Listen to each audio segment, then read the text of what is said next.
In the winter capital of Indian-controlled Kashmir, known as the city of Hindu temples, a mosque is a rare sight, but this has not stopped Muslims there from enjoying the holy month of Ramadan together as a community. Ramadan is the 9th month of the Islamic lunar calendar.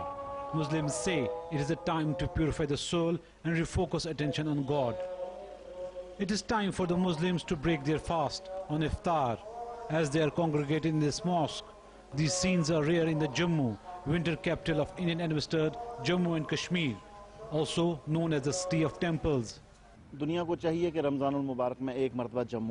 From all over the world, foreigners come here during the month of Ramadan to see how we celebrate it.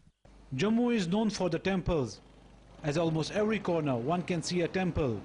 Millions of people practicing Hindu religion throng to this place every year to worship. Despite temples, there's a mosque in the city center where Muslims can congregate for prayers, particularly during the month of Ramadan.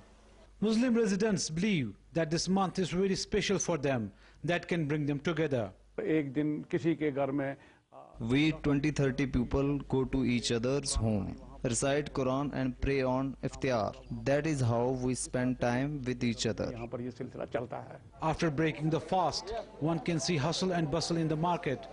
Muslims spend time for purchasing or enjoying some local delicacies. Even though Muslim population is very less in the city of temples, but Ramadan is being celebrated with religious fervor, amity and harmony. Akil Hassan, Jammu for Press TV.